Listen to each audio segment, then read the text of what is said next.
ప్రియ సహోదరి సహోదరులారా, నాడు మనం చదివినటువంటి మొదటి పట్టణము దానియేలు గ్రంథము 12వ అధ్యాయము మొదటి వాక్యములో, ఆ కాలమున మీ జాతిని కాపాడు మహాదూత మిఖాయేలు ప్రత్యక్షమగును. అప్పుడు విపత్కాలము ప్రాప్తించును. జాతులు పుట్టినప్పటి నుండి అంతటి విపత్కాలం ఎన్నడూను సంభవించి ఉండలేదు. ఆ కాలము సమీపించినప్పుడు మీ జాతిలో దేవుని జీవ గ్రంథమున తమ పేర్లు రాయబడిన వారు జీవింతురు. మీ జాతిలో దేవుని జీవ గ్రంథమున తమ పేర్లు రాయబడినటువంటి వారు జీవింతురు అని జీవ గ్రంథం యొక్క విశిష్టత గురించి, జీవ గ్రంథంలో మన యొక్క పేర్లు లిఖించబడవలసినటువంటి అవసరత గురించి ప్రభు మనకు తెలియచేస్తూ ఉన్నారు. మనము నిర్గమాకాండంలో చూసినట్లయితే 32వ అధ్యాయము 32వ వాక్యంలో కూడా ఆ యొక్క జీవ గ్రంథము గురించి మనకు జ్ఞాపకపరుస్తూ ఉన్నాడు. మనందరికీ తెలుసు, మోషే ప్రవక్త సీనాయి పర్వతానికి వెళ్ళి అక్కడ దేవుడిచ్చినటువంటి ఆజ్ఞలను తీసుకొని వచ్చేటువంటి లోపు అక్కడ ఉన్నటువంటి ప్రజలందరూ కూడా వారి దగ్గర ఉన్నటువంటి బంగారం అంతటినీ కూడా కరగదీసి ఒక ఆవు దూడను తయారు చేసుకుని దానిని ఆరాధించటం ప్రారంభించారు. అలా ప్రారంభించినటువంటి తరుణంలో కోపోద్రేకుడయ్యాడు మోషే వారందరిని చూసి. అప్పుడు దేవాది దేవుడు వారందరినీ కూడా శిక్షించడానికి నిర్ణయించుకున్నప్పుడు మోషే పలుకుతూ ఉన్నాడు ఆ యొక్క మాట: వారి ఆగడములను మన్నింపుము, లేనిచో రాసిన గ్రంథమున నా పేరును తొలగింపుము అంటున్నాడు. అనగా జీవ గ్రంథంలో నా పేరు లిఖించబడి ఉన్నది. నీకు అయిష్టమైనటువంటి కార్యాన్ని, నిన్ను కాదని చేసినటువంటి ఈ యొక్క కార్యాన్ని మన్నించు ప్రభువా అని చెప్పేసి మోషే బ్రతిమలాడుతూ ఉన్నాడు. ఒకవేళ నీవు వారిని మన్నించుకున్నట్లయితే నా పేరును కూడా ఆ యొక్క జీవ గ్రంథంలో నుంచి తీసివేయమని చెప్పేసి బ్రతిమాలి ప్రార్థిస్తూ ఉన్నాడు. ఐగుప్తీయులు వారి యొక్క బానిసత్వం నుంచి, వారి యొక్క కష్టకరమైనటువంటి హీనకరమైనటువంటి జీవిత స్థితి నుంచి దేవాది దేవుడు మోషే ప్రవక్త ద్వారా తోడ్కొని వచ్చారు. మరి తోడ్కొని వచ్చి వారి యొక్క జీవిత శైలిని, జీవిత విధానాన్ని, జీవిత గమ్యాన్ని నిర్దేశించడానికి ప్రభు తన ప్రశస్తమైనటువంటి 10 ఆజ్ఞలను ఇవ్వడానికి సిద్ధపడి ఉన్నాడు. ఈ లోపలే మనిషి తన యొక్క ఆలోచన చెలించింది, తన యొక్క దృక్పథం చెలించింది. దేవుడు చేసినటువంటి మేలును మరిచాడు, దేవుడు తీసుకొచ్చినటువంటి విధానాన్ని మరిచాడు.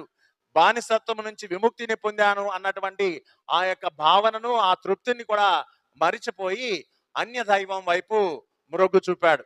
ఒకరు కాదు, అక్కడ ఉన్నటువంటి వారందరూ కూడా దూడను ఆరాధించడానికి ప్రయాసపడ్డారు. దేవుడు వారందరినీ శిక్షించబోతున్నాడని గ్రహించినటువంటి మోషే బ్రతిమాలి ప్రార్థిస్తూ ఉన్నాడు. ఆ జీవ గ్రంథం నుంచి వారి పేర్లు గన తొలగించేటట్లయితే నా పేరు కూడా తొలగించమని చెప్పేసి అడుగుతూ ఉన్నాడు. కీర్తనాకారుడు 69వ కీర్తన 28వ వాక్యంలో కూడా అదే తెలియజేస్తూ ఉన్నాడు. సజీవుల గ్రంథం నుంచి వారి పేర్లను కొట్టివేయుదురుగాక, నీతిమంతుల జాబితా నుండి వారి పేరు కొట్టివేయబడుదునుగాక. ఆ జీవ గ్రంథంలో మనందరి యొక్క పేర్లు లిఖించబడి ఉండటం మన యొక్క జీవన శైలికి, జీవన విధానానికి, జీవిత మనుగడకు, మన యొక్క రక్షణకు, మన యొక్క మోక్ష భాగ్యానికి అది అవసరము. కాబట్టి ప్రశ్నించుకోండి, జీవ గ్రంథములో నా పేరు లిఖించబడి ఉన్నదా లేదా? నేను చేసినటువంటి కార్యాలు, నేను చేస్తున్నటువంటి విధానాలు, నేను ఆలోచించుతున్నటువంటి ఆలోచనలు, నేను ఇతరుల యొక్క పతనమును కోరుకుంటున్నటువంటి విధానము, లేదా దేవుని యొక్క సన్నిధికి వస్తూ దేవుని యొక్క సన్నిధిలో ఉంటూ కూడా దేవుని యొక్క స్పర్శ, దేవుని యొక్క దీవెన, దేవుని యొక్క కృప, దేవుని యొక్క అనుగ్రహము, దేవుని యొక్క సన్నిధిని గుర్తించలేక భ్రష్టు పట్టినటువంటి వారి యొక్క మనస్తత్వం కలిగినటువంటి జీవితాన్ని నేను జీవిస్తూ ఉన్నట్లయితే నా పేరు జీవ గ్రంథంలో లిఖించబడదు. దేవుని యొక్క సన్నిధికి వచ్చినంత మాత్రాన, దేవుని యొక్క గ్రంథమును చదివినంత మాత్రాన నీ యొక్క కార్యాలు, నీ యొక్క ఆలోచన విధానాలు, నీవు చేసేటువంటి పనులు, నీవు ప్రేరేపించేటువంటి విధానము, నీవు మభ్యపెట్టేటువంటి ఆ యొక్క విధానము, ఇవన్నీ కూడా నీ యొక్క పేరును జీవ గ్రంథం నుంచి తొలగిస్తాయి. ఒకవేళ జీవ గ్రంథం నుంచి నీ పేరు తొలగించబడితే నీకు ఒక బహుమానం ఇవ్వబడుతుంది. ఒకవేళ నీ పేరు జీవ గ్రంథంలో లిఖించబడి ఉంటే నీకు ఒక ప్రశస్తమైనటువంటి బహుమానాన్ని ఆ ప్రభువు ప్రసాదిస్తానని వాగ్దానం చేస్తూ ఉన్నాడు. ప్రియ సహోదరి సహోదరుల, మరి ఈనాడు మనమందరము కూడా ప్రశ్నించుకోవలసినటువంటి ప్రశ్న, నా పేరు జీవ గ్రంథంలో లిఖించబడి ఉన్నదా లేదా? లిఖించబడే ఉన్నట్లుగా నా జీవన శైలి ఉన్నదా లేదా అని ఆత్మ పరిశీలన చేసుకోండి. మరి ఈనాడు మనం చదివినటువంటి ఈ యొక్క వాక్యంలో రెండవ రాకడ గురించి మరియు అంత్య దినముల గురించి కూడా ప్రభు సుస్పష్టం చేసి ఉన్నారు. మనము పూర్వ నిబంధనలోనే చూస్తాం, అంత్యకాలము యొక్క సూచన గాని, ఈ యొక్క చివరి గడి యొక్క సూచన గాని మనం గమనిస్తూ ఉన్నాం. నోవాను చూడండి. నోవా ఒక కుటుంబము తప్ప అందరూ కూడా నశింపబడ్డారు. ఒక గొప్ప జలప్రలయాన్ని ఆ భగవంతుడు తీసుకొస్తూ ఉన్నాడు. ఆది కాండము 7వ అధ్యాయము 13వ వాక్యంలో నోవా, అతని భార్య, 3 కుమారులు మరియు 3 కోడళ్ళు మాత్రమే బ్రతుకుతారు అని చెప్పేసి వారిని ఆశీర్వదిస్తూ ఉన్నాడు. మరి అక్కడ ఉన్నటువంటి ప్రజలందరూ కూడా అందరు ఏమైపోయారు? జలప్రలయంలో నశించిపోయారు. కారణం దేవుని యొక్క ఉగ్ర రూపానికి, దేవుని యొక్క కోపానికి వారందరూ కూడా బలైపోయారు. ఇంకొక ఉదాహరణ తీసుకున్నట్లయితే లోతు యొక్క జీవిత విధానం. లోతును ప్రభు రక్షిస్తూ ఉన్నాడు. తన కుటుంబాన్ని రక్షించడానికి ప్రభు సిద్ధపడ్డాడు. ఆ సొదొమ గొమొరాలను ఆయన సర్వనాశనం చేస్తూ ఉన్నాడు. అగ్ని మరియు గంధకము వారిపై కుమ్మరించి వారిని ఆ ప్రభు నాశనం చేస్తూ ఉన్నాడు. ఆ తరుణంలో మంచి జీవితం జీవించినటువంటి వారు, జీవ గ్రంథంలో పేర్లు ఉన్నటువంటి వారు ఎవరు? లోతు యొక్క కుటుంబం. ఆ కుటుంబాన్ని ఆ ప్రభు రక్షిస్తూ ఉన్నాడు. కానీ చివరికి తన భార్య కూడా ఈ లోకం మీద ఉన్నటువంటి వ్యామోహంతో, బంధంతో, బాంధవ్యంతో వెనుదిరిగినప్పుడు తన యొక్క జీవితం కూడా సర్వనాశనం అవుతూ ఉన్నది. ఆ విధమైనటువంటి భయంకర విపత్తులు వచ్చేటువంటి ప్రమాదం ఉన్నదని చెప్పేసి ప్రభువు తెలియజేస్తూ ఉన్నాడు. మరి ఎందుకు ఈ లోకమంతం అవుతూ ఉన్నది?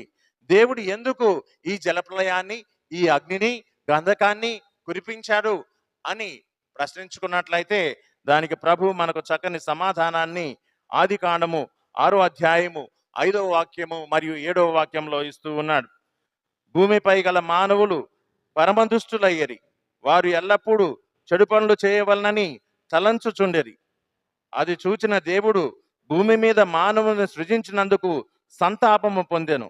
అంతట దేవుడు, నేను సృష్టించినటువంటి ఈ జాతిని కనుమరుగు చేసేదను అని చెప్పి ఆ ప్రభు నిశ్చయించుకున్నాడని ఆ యొక్క వాక్యం మనకు సుస్పష్టం చేస్తూ ఉన్నది.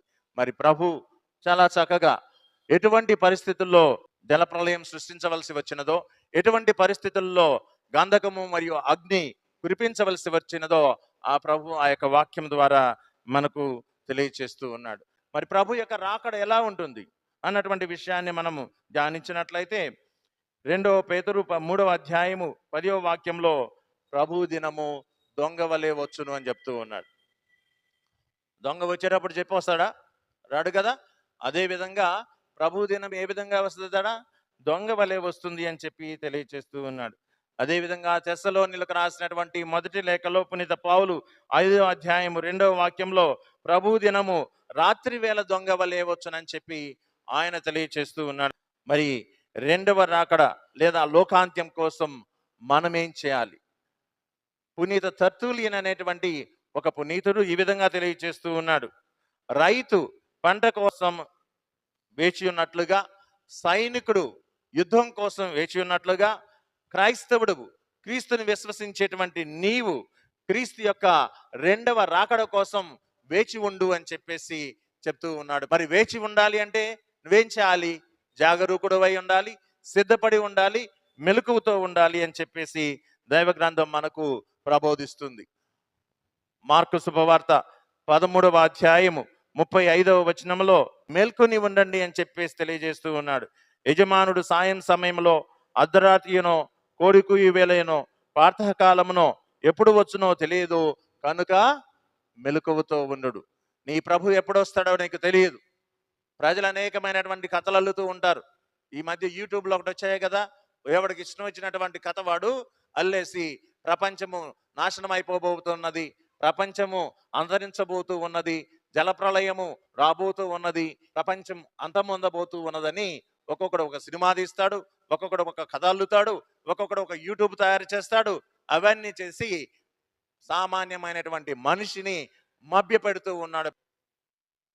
కానీ దేవుని యొక్క వాక్యం ఏం చెప్తుంది? రెండవ రాకడ గురించి సాక్షాత్తు ప్రభు అయినటువంటి క్రీస్తు ఏం తెలియచేస్తూ ఉన్నాడు అన్నటువంటిది మనము తెలుసుకోవాల్సినటువంటి అవసరం ఉన్నది. మార్కు శుభవార్త 13వ అధ్యాయము 32, 33 వాక్యాలు ఈనాడు మనం చదివినటువంటి సువిశేష పట్టణంలో ప్రభు చాలా చాలా స్పష్టం చేస్తూ ఉన్నాడు. రెండవ రాకడ ఎప్పుడు జరుగుతుంది, ఎలా జరుగుతుంది, ఏ విధంగా జరుగుతుంది, అది ఎవరికి తెలుస్తుంది అన్నటువంటి విషయాన్ని తెలియచేస్తూ ఉన్నాడు. ఒక తండ్రికి తప్ప మరెవ్వరికి కూడా ఆ విషయం తెలియదని తెలియజేస్తున్నాడు. 2000 సంవత్సరంలోనే ఈ సృష్టి అంతరించబోతుందని చెప్పేసి ఒకడు ప్రబోధించాడు. 2012లో ఈ సృష్టి అంతా కూడా అంతరించబోతుందని చెప్పేసి మరొకడు తన యొక్క సిద్ధాంతాన్ని తీసుకువచ్చి తెలియజేశాడు. ఈ విధంగా ఎవరికి తోచినటువంటి విధంలో వారు ఈ యొక్క సృష్టిని దేవుడు ఎంతో ప్రేమతో, ఆప్యాయతతో, చాలా ఆలోచనతో చేసినటువంటి ఈ ప్రశస్తమైనటువంటి సుందరమైనటువంటి సృష్టిని అంత త్వరగా తేలికగా ఆ ప్రభు నాశనం చేస్తాడా? చేయడు. ఈ సృష్టి ఇంత గొప్పగా కొనసాగుతుందంటే దేవుని యొక్క ప్రేమ ఇంకా ఇంకా మన మధ్య కొనసాగబడుతూనే ఉన్నది. విశాలమైనటువంటి ఈ సృష్టిలో బహుశా ప్రతి క్షణము ఏదో ఒక దేశంలో, ఏదో ఒక రాష్ట్రంలో, ఏదో ఒక ఊరిలో, ఏదో ఒక ప్రాంతంలో, ఏదో ఒక ఇంటిలో దేవుని యొక్క సృష్టి కొనసాగించబడటానికి ఒక పసికందు పుడుతూనే ఉన్నాడు. అలా పుట్టినటువంటి పసికందు కూడా మనకేం తెలియచేస్తూ ఉన్నాడంటే దేవాది దేవుడు ఈ సృష్టిని ఇంకా గొప్పగా ప్రేమిస్తూనే ఉన్నాడు అని తెలియజేస్తూ ఉన్నాడు. ఈ సృష్టిని ఆ దేవుడు ఇంకా గొప్పగా ప్రేమిస్తూనే ఉన్నాడు అన్నటువంటి సత్యాన్ని తెలియచేస్తూ ఉన్నాడు. అందుకనే ప్రభు ఆ యొక్క వాక్యం మనకు తెలియజేస్తున్నాడు. ఆ దినము ఆ గడియ ఎప్పుడు వచ్చునో నా తండ్రి తప్ప పరలోకమందు దూతలు గాని కుమారుడు గాని మరెవరు గాని ఎరుగరు. ఆ సమయం ఎప్పుడు వచ్చునో మీకు తెలియదు, మనుషుడు ఊహింపని గడియలో ఆయన వచ్చును అన్నటువంటి సత్యాన్ని తెలియచేస్తూ ఉన్నాడు. ఆయనకు అయిష్టమైనటువంటి ఆదని జీవించేటువంటి జీవిత విధానానికి మనల్ని హెచ్చరించేటువంటి చిన్న చిన్న సంజ్ఞలు. ప్రకృతే నాశనం అవుతూ ఉన్నప్పుడు, ఇంత విలయతాండనం చోటు చేసుకుంటున్నప్పుడు, గాలి వాన ఇవన్నీ కూడా, నీరు అగ్ని ఇవన్నీ కూడా ఆయన యొక్క చేతిలో ఉన్నప్పుడు, నీ చిన్న కుటుంబం నీకు ఇచ్చినటువంటి ఈ కుటుంబాన్ని నువ్వు చక్కగా ప్రేమించినప్పుడు, చక్కగా ఆదరించినప్పుడు, చక్కగా నీ బాధ్యతను నువ్వు నెరవేర్చినప్పుడు నీకు ఏదో ఒక సమయం రాదా? ఏ విధంగా తుఫాన్ వస్తుందో, ఏ విధంగా వరద వస్తుందో, ఏ విధంగా విలయతాండనం వస్తుందో, అదే విధంగా నీ కుటుంబంలో ఏదో ఒక సమయం తప్పనిసరిగా వచ్చి తీరుతూ ఉన్నది. కేవలం నేను నీకు సమయం ఇస్తున్నాను, మారటానికి సమయం ఇస్తున్నాను, చైతన్యం చెందడానికి సమయం ఇస్తూ ఉన్నాను, నా దగ్గరకు రావడానికి సమయం ఇస్తున్నాను, నన్ను తెలుసుకోవడానికి సమయం ఇస్తున్నాను, నా యొక్క ప్రేమను గుర్తించడానికి నీకు సమయం ఇస్తున్నాను. అనేకమైనటువంటి బానిసత్వాలకు, అనేకమైనటువంటి వ్యసనాలకు లోనైపోయి నన్ను గుర్తించక, నా ఉనికిని గుర్తించక, నా సన్నిధిని గుర్తించక, నా ప్రేమను గుర్తించక, నీకు ఇచ్చినటువంటి బాధ్యతను నీవు విస్మరిస్తూ ఉన్నావే. అటువంటి ఆ యొక్క బాధ్యత తెలుసుకోవడం కోసం నేను కొద్ది సమయం ఇస్తూ ఉన్నాను. ఆ సమయం మించినప్పుడు నోవా ఒక్కడే బ్రతికాడు, మిగిలిన అందరూ కూడా జలప్రలయంలో నశించిపోయాడు. లోతు ఒక్కడే బతికాడు, తన యొక్క కుటుంబం ఒక్కటే బ్రతికింది, మిగిలిన వారందరూ కూడా అగ్నిలో, గంధకములో, ఆ యొక్క వర్షంలో నశించిపోయారు. అందువలన చెప్తూ ఉన్నాడు, లోకాంత్యం వచ్చినప్పుడు ఇవి కాదు నువ్వు చూడవలసింది, నేను గుర్తింపులు ఇస్తున్నాను, నేను నీకు సంజ్ఞలు ఇస్తున్నాను, అదేమిటో గుర్తించమని మార్కు శుభవార్త 13వ అధ్యాయము 24 నుంచి 27 వాక్యాల్లో తెలియజేస్తున్నాడు. సూర్యుడు అంధకార బంధురుడగును, చంద్రుడు కాంతిహీనుడగును, అంతరిక్షం నుంచి నక్షత్రములు రాలును, అంతరిక్ష శక్తులు కంపించును. అప్పుడు మనిషి కుమారుడు మహాశక్తితో మహిమతో మేఘారూఢుడై వచ్చుటను జనులెల్లరూ కాంతురు అని చెప్పేసి తెలియజేస్తున్నారు. ఇది ఆయన ఇస్తున్నటువంటి గొప్ప సంకేతం. తెస్సలోనీయులకు రాసినటువంటి లేఖలో కూడా తెలియజేస్తూ ఉన్నాడు. పేతురు రాసినటువంటి 2వ లేఖ 3వ అధ్యాయం 10వ వాక్యంలో, ఆ రోజున భయంకర ధ్వనితో ఆకాశము అంతరించును, గ్రహాంతరకారులు దగ్ధమైన సించును, భూమి సర్వ వస్తువుల సంశయంతో పాటు అదృశ్యమగును అని చెప్తూ ఉన్నాడు. ఇంత చక్కని ఉదాహరణలు లేదా ఇంత చక్కని వాగ్దానాన్ని ఈ యొక్క నాశనము గురించి, అంత్యము గురించి ప్రభు మనకు తెలియచేస్తూ ఉన్నాడు. ఇది జరిగినప్పుడు, అంత్యకాలంలో ప్రభు వచ్చినప్పుడు జరిగేటువంటిది, లేదా ఆయన ఏం చేస్తాడు అన్నటువంటి విషయాన్ని కూడా మత్తయి శుభవార్త, దర్శన గ్రంథాల్లో మనకు తెలియచేస్తూ ఉన్నాడు. క్రీస్తు వచ్చిన తర్వాత ఆయన ఈ లోకంలో ఏం చేస్తారు అన్నటువంటి విషయాన్ని మత్తయి 25:31లో చూసినట్లయితే, మనుష్య కుమారుడు సమస్త దూతల సమేతంగా తన మహిమలో వచ్చినప్పుడు సింహాసనముపై ఆసీనుడగును అని. మరి దర్శన గ్రంథము 22:12 వాక్యంలో, ఇదిగో నేను త్వరలో వచ్చుచున్నాను, వారి వారి క్రియలను బట్టి వారికి వసగబడిన బహుమానమును నా వెంట తెత్తును. ఇది గమనించవలసి, వారి వారి క్రియలను బట్టి వారు పొందవలసినటువంటి బహుమానమును నా వెంట తీసుకొచ్చు. ప్రభు వచ్చేటప్పుడు నీ కార్యమును బట్టి ఆయన ఏమిస్తానంటున్నాడు? బహుమానం ఇస్తానంటున్నాడు. నీవు చేసినటువంటి కార్యమును బట్టి, నీవు చేసేటువంటి కార్యం నీకు అప్పచెప్పాడా లేదా? ప్రతి ఒక్కరికి, ఇక్కడ కూర్చున్నటువంటి ప్రతి ఒక్కరికి దేవుడు ఒక కార్యాన్ని అప్పచెప్పాడు. ఆ కార్యాన్ని నువ్వు నెరవేరుస్తున్నావా లేదా? నాకు ఈ యొక్క గురుతర బాధ్యతలను నెరవేర్చేటువంటి బాధ్యతను నాకు అప్పచెప్పాడు. నీకు ఒక కుటుంబీకుడిగా, ఒక తండ్రిగా, ఒక తల్లిగా నీకు ఇవ్వబడినటువంటి సంతానాన్ని పెంచి పోషించి రక్షించగలిగేటువంటి బాధ్యతను నీకు అప్పచెప్పాడు. ఈ బాధ్యతను నేను నెరవేరుస్తున్నానా లేదా?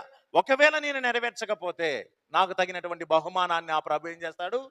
తీసుకువస్తాడు.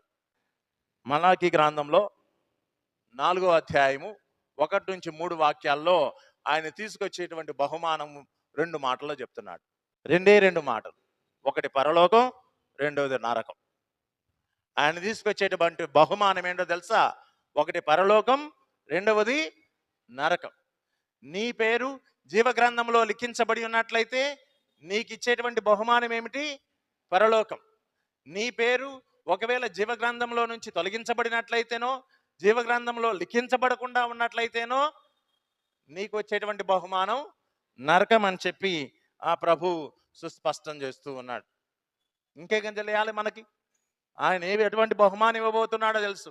ఆ యొక్క బహుమానాన్ని మనం పొందుకోవాలంటే మన యొక్క జీవన శైలి మీద ఆధారపడి ఉంటుందని మనం గ్రహించాలి. భార్య భర్త ఇద్దరు కూడా ఇచ్చినటువంటి వాగ్దానాల ప్రకారం కలిసి జీవించడం, కలిసి జీవిస్తూ దేవుడిచ్చినటువంటి సంతానాన్ని సన్మార్గంలో నడిపిస్తానని దేవునికి వాగ్దానం చేయడం, ఆ యొక్క వాగ్దానాన్ని నెరవేర్చి వారిని మళ్ళా సార్థకులను చేయడం, వారి ద్వారా ఈ సృష్టిని మళ్ళా కొనసాగించడం, ఇది దేవుడు నీకు ఇచ్చినటువంటి ఒక గొప్ప బాధ్యత. ఈ బాధ్యతను నీవు నెరవేర్చినట్లయితే నీ పేరు ఎక్కడ లిఖించబడుతుంది? దైవ గ్రంథంలో, జీవ గ్రంథంలో లిఖించబడుతుంది. ఒకవేళ నీ బాధ్యతను విస్మరించి విచ్చలవిడిగా వ్యసనాలతో, తాగుడుతో మరియు నీ ఇష్టానుసారం జీవించి నీ బాధ్యతను నువ్వు తృణీకరించి దేవుడు లేడని దేవుని విశ్వసించక అంతా కూడా మన యొక్క గొప్పతనం అనేటువంటి భావంతో జీవిస్తే మన యొక్క పేరు ఒకప్పుడు ఉన్న పేరును కూడా తొలగిస్తాడట. కీర్తనాకారుడు అదే కదా చెప్పింది, సజీవుల గ్రంథంలో నుంచి వీరి పేరును తొలగించమని. అంటే ఇంతకు ముందు వీడు మంచి జీవితమే జీవించాడు, తల్లి తండ్రి చూపించినటువంటి మార్గంలో నడిచాడు, దేవుడు బోధించినటువంటి వాక్యం ప్రకారం జీవించాడు, కాబట్టి అప్పుడు వాడి పేరు ఎక్కడున్నది? జీవగ్రంథంలో ఉన్నది. కానీ కొంతకాలం అయిన తర్వాత, బహుశా వయసు వచ్చిన తర్వాత అయి ఉండొచ్చు, స్థాయి పెరిగిన తర్వాత అయి ఉండొచ్చు, ఆర్థిక స్తోమత పెరిగిన తర్వాత అయ్యొచ్చు ఉండవచ్చు, లేదా జ్ఞానోపదేశం బాగా కలిగినప్పుడు ఉండవచ్చు, జ్ఞానంలో నీవు ఫలిస్తున్నప్పుడు కావచ్చు, మంచి ఉద్యోగం వచ్చి ఉన్నప్పుడు కావచ్చు, లేదా సంపదను సమకూర్చుకున్నప్పుడు కావచ్చు, ఒక ప్రత్యేకమైనటువంటి హోదా వచ్చినప్పుడు కావచ్చు, నీ స్థాయి పెరిగినప్పుడు కావచ్చు, లేదా నీలో అహంకారం పెరిగినప్పుడు కావచ్చు, లేదా నీలో గర్వము తాండవిస్తున్నప్పుడు కావచ్చు. ఇవన్నీ జరిగినప్పుడు ఏం చేస్తావు నువ్వు? నీ పేరేం చేస్తుందట? జీవ గ్రంథంలో నుంచి తొలగించబడుతుంది. కాబట్టి ఒకసారి ఎంటర్ అయితే అది ఇంకా తీసివేయబడదు. కాబట్టి నా ఇష్టానుసారం నేను జీవిస్తానంటే కుదరదు. దేవుడు జీవ గ్రంథంలో నా పేరు లిఖిస్తాడు.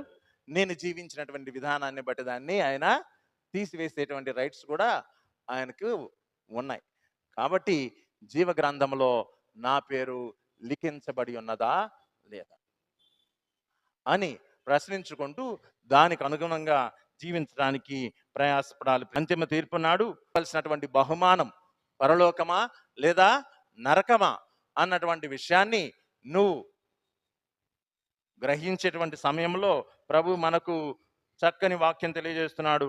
మత్తయి శుభవార్త 25వ అధ్యాయం కుడిపక్క వారితో ఏం చెప్తాడు? నా తండ్రితో జీవించబడిన వారారా, రెండు ప్రపంచ ఆరంభం నుండి మీకు సిద్ధపరిచినటువంటి రాజ్యమును చేకొనుడు అంటున్నాడు.